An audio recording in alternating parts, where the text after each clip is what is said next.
Good evening और नमस्कार friends.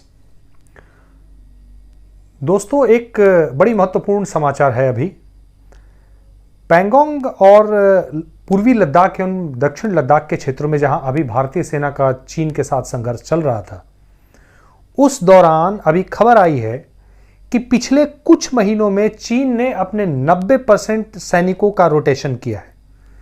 इसका मतलब यह है कि उन्होंने जो अपनी सेनाएं वहां पर खड़ी की थी, उन खड़ी सेनाओं में से 90% जवानों को उन्होंने रोटेट किया है, वापस बुलाया है और नए जवान भेजे हुए हैं। जबकि अगर आप भारतीय फौज की ताकत का और भारतीय फौज की वहां पर आप ये देखें कि संगठन की अगर इनसे तुलना करें, तो भारत के फौज के यहाँ पे आईटीबीपी के जवान रहते हैं, भारतीय सेना के जवान रहते हैं और स्पेशल फोर्सेस के जवान रहते हैं।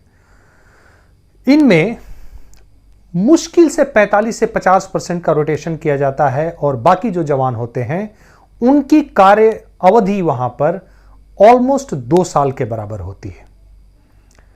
तो आज हम इसी मुद्दे को और इस मुद्दे को फिर राष्ट्रीयता और बाकी चीजों से, भारतीय समाज की, भारतीय सेना की और भारतीय अर्थव्यवस्था के साथ सबका एक सम्मिलित रूप लेकर के आपके सामने आए हैं। दोस्तों, इसको देखने के लिए आप प्लीज ज्यादा से ज्यादा संख्या में लाइक करें, सब्सक्राइब करें और आगे की तरफ फैलाएं। तो मेरे कहने का उद्देश्य क्या है? कहने का उद्देश्य यह है कि चीन जो अपनी सामरिक ताकतों का ढोल बजाता है, चीन जो नो डाउट आज के डेट में they are one of the biggest economy of this world, they have huge capital with them, वो चीन सामरिक और बहुत सारे मुद्दों पे भारत से आगे नहीं है। मेरे प्यारे भाइयों, आप कुछ महीने की ठंड नहीं बर्दाश्त कर सकते। आपकी सेना के अंदर वो प्रोफेशनल कैपेबिलिटी, आपकी सेना के अंदर वो कैपेबिलिटी नहीं है जहां पर कि वो कुछ महीनों की भीषण ठंड नहीं बर्दाश्त कर सकती, जहां पर कि हमारे भारतीय सैनिक सियाचिन से लेकर उसी लद्दाख और गिलगिट और बाकी क्षेत्रों के आसपास का जो भारतीय क्षेत्र है उसमें 2-2 साल की पोस्टिंग और ट्रेनिंग करते हैं। इट मीन्स कि हमारे जवान, हमारी सेनाएं प्रतिस्पर्धी रूप से, कॉम्पिटिटिव रूप से they are more superior to Chinese और any other army in the world. तो फिर चाइना आज के डेट में हमसे क्यों आगे है, या उसके हमारे प्रति महत्वाकांक्षा का, या उसके हमारे प्रति जो कॉम्पिटिटिव एज है उसका क्या कारण है? बड़े सिंपल से कुछ रीजन है मेरे प्यारे भाइयों। और ध्यान दीजिएगा, ये आपके, हमारे समाज, घर, हमारी वैचारिक, our thought, our mental aspect सबसे जुड़े हुए हैं। एक आज और बहुत महत्वपूर्ण न्यूज आई है, मैं आपको इसके बारे में प्रकाश डालूंगा। खबर यह है कि चाइना और पाकिस्तान एक मीडिया हाउस का पाकिस्तान में संगठन करने जा रहे हैं, जो कि कतर के अल जजीरा या जो रशियन आरटी नेटवर्क है, आरटी मीडिया नेटवर्क, इसके तर्ज पे वो बनाने की कोशिश कर रहे हैं। इसके पीछे भी एक संदेश छिपा हुआ है।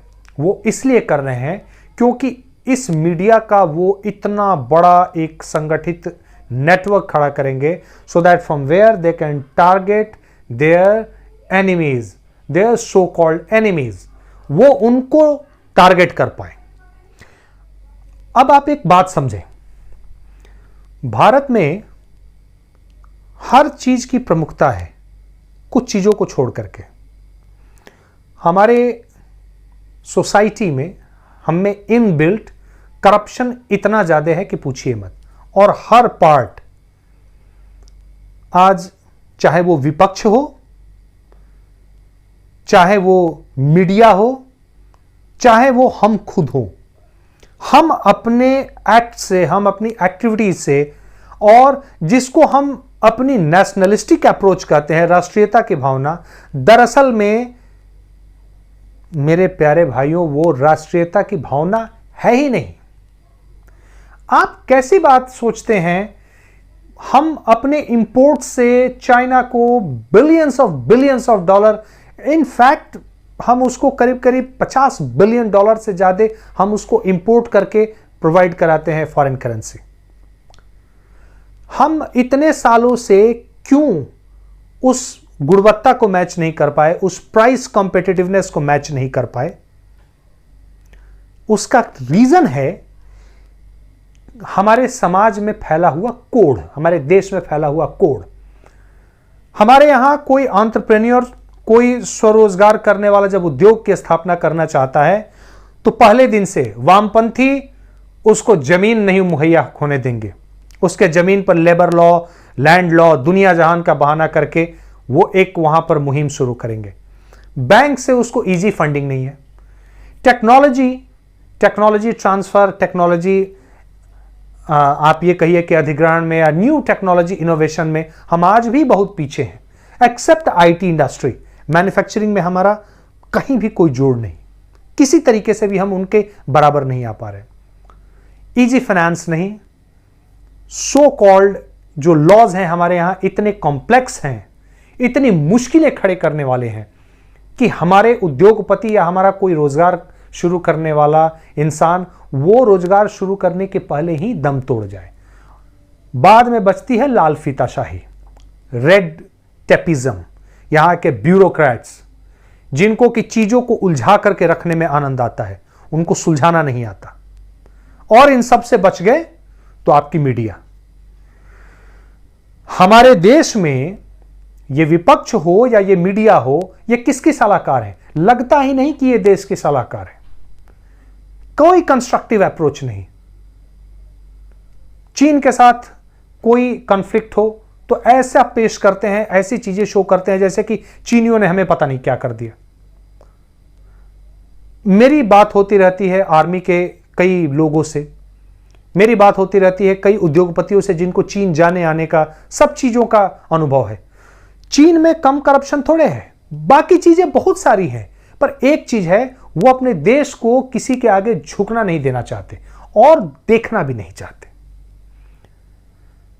तो हम जिनके पास लैंड है, लेबर है, कैपिटल है, रिसोर्सेज हैं, हमारी नदियां हैं, हमारी जमीन है, इतने उर्वरक हैं, कृषि आधारित सैकड़ों हजारों उद्योग शुरू हो सकते हैं। मैन्युफैक्चरिंग इंडस्ट्री भारत के घर घर में, एक जमाना था कि जब हम लघु और कुटीर उद्योगों का जाल हमारे देश में बिछा हुआ था, जिसे पहले अंग्रेजों ने खत्म किया, बाद में हमारी सरकारों ने खत्म किया और उन सरकारों के द्वारा तैयार की गई लाल फीताशाही ने खत्म किया। मैं आज अगर कोई एक उद्योग शुरू करना चाहूं तो मुझे पहले कदम से कोई एक छोटा सा कमरा भी लेना हो तो वहां भी मुसीबतें हैं, कुछ पेपर सबमिट कराने हैं वहां भी मुसीबतें हैं, मुझे अगर लोन चाहिए तो वो 100 कागजातों में उलझ करके इतना तकलीफ दे हो जाता है कि मैं सोचूंगा छोड़ो यार, कुछ और ही कर लेते हैं। तो ये मुसीबतें जो हैं ये एक दिन में नहीं आई, ये एक पूरे समय अंतराल के बाद आई है, 47 के बाद आई है। और कहीं ना कहीं हम सब इसके आदी हो गए हैं। इस कोरोना महामारी के अंतर्गत देखिए मेरे प्यारे दोस्तों, 2-2 हजार के इंजेक्शन इसी देश के, इसी समाज ने, इन्हीं हॉस्पिटलों ने, यही फार्मास्यूटिकल्स ने 1-1 सवा लाख में बेचा। और वो लोग आकर के आपको, हमें राष्ट्रीयता का पाठ पढ़ाते हैं। और यही लोग समय पर सवाल करेंगे कि हम चीन के मुकाबले क्यों नहीं, हम चीन से मजबूत क्यों नहीं। किसी ने अपने गिरबान में नहीं झांक के देखा होगा कि हम कितने राष्ट्र के प्रति अपनी भावनाओं से हीन हैं। हम राष्ट्र के जिम्मेदारियों के प्रति हम सिर्फ अपने अधिकारों की बात समझते हैं, our own duties. We are so idle and we are so lacking into this particular thing. तो हम वो चीजें देखेंगे नहीं। हमें क्या चाहिए? हमें चाहिए हमारे लिए सब कुछ मिल जाए, देश हमें मुफ्त वैक्सीनेशन दे दे, देश हमें फ्री का अनाज दे दे, देश हमें फ्री का पानी दे दे, शिक्षा दे दे, सब कुछ दे दे। हम तुरंत हड़ताल करेंगे। हम उन्हीं चीनियों का चीनी झालर खरीद के दिवाली और अपने बाकी हमारे गणेश पूजा हो या हमारी दुर्गा पूजा हो, हम वो चीनियों के इंपोर्टेड मूर्तियां लगाएंगे। हम उन्हीं वामपंथियों का सपोर्ट करेंगे, हम उन्हीं पार्टियों, भ्रष्ट पार्टियों का सपोर्ट करेंगे जिनके लोग चीन से चंदा खाते हैं, जिन्होंने 62 में भी खाया, जो आज भी खा रहे हैं। हम उनका सपोर्ट करेंगे क्योंकि हमको उनमें अपना स्वार्थ दिखता है। तो फिर राष्ट्रीयता है कहां? तो इस राष्ट्रीयता और इसी राष्ट्रीय इकोसिस्टम, पारिस्थितिकी तंत्र के अभाव में आज चीन हो या पाकिस्तान हो या कोई भी छोटा मोटा देश हो, वो हमारे खिलाफ कोई भी कारगुजारी करने में खुद को समर्थ पाता है और ये कोशिश करता है कि हम कुछ भी कर ले, क्योंकि हमारा सपोर्ट बेस तो इंडिया में बैठा हुआ है। हमारे सपोर्टर तो कहीं बाहर हमारे देशों में छोड़ करके भारत में बैठे हुए हैं।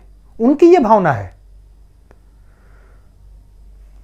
सोचने का समय आ गया है कि क्या भारत इंपोर्ट करके चीनियों के जेब में पैसे डालते रहेंगे, वही पैसों से वो पाकिस्तान को फंड करेंगे, वो पाकिस्तान उस पैसों को फिर आतंकवादियों को फंड करेगा, जिहादियों को फंड करेगा, जो हमारे देश में बैठकर कुकुरमुत्तों की तरह, मशरूम की तरह फैल रहे हैं और देश को खोखला कर रहे हैं। तो आपको यह सोचना होगा कि क्या आप आवाज उठाएंगे, क्या अपने अंदर आप वो भावनाएं जगाएंगे जिससे कि देश इन मुसीबतों से अपना पीछा छुड़ा सके, जिससे कि देश इन चीजों से दूर जा सके। हमारे अंदर सारी कैपेबिलिटीज हैं, हमारे youths they are so talented, they are so good. सिर्फ सहयोग की जरूरत है। भ्रष्ट मीडिया का, भ्रष्ट समाज का, भ्रष्ट लोगों का, भ्रष्ट लाल फीताशाही का, जितने भी भ्रष्ट लोग हैं उनका खुल करके आवाज में विरोध करिए, क्योंकि आज अगर हम नहीं संभले तो हमारी आगे आने वाली पीढ़ियां खत्म हो जाएंगी। फिर गुलामी नहीं देखनी हमें। आत्मनिर्भर भारत और स्वरोजगार से भरा हुआ a country full of employment, a country full of entrepreneurship, a company full of industries and good industries, clean industries, good energy, clean water, इन सब के लिए हमें आवाज उठानी ही पड़ेगी। तो मैं इस विश्वास को अपने अंदर, चूंकि मैं भी एक युवा हूं, आप मेरी तरह करोड़ों युवाएं इस देश के भविष्य हैं और आज का युवा बहुत जागृत है, तो आप सबको मेरी तरफ से यह आह्वान है, अपनी आवाज बुलंद करें, अपने देश के लिए करें, अपने समाज के लिए करें और इसको एक मुहिम बनाएं। हम सब इसका पार्ट बनेंगे तो हम बिल्कुल सफल होंगे और हमारा देश भी प्रगतिशील होगा और country will be the most beautiful and developed country in this world. It will be for sure by your support and by our support. Thank you, नमस्कार, जय हिंद।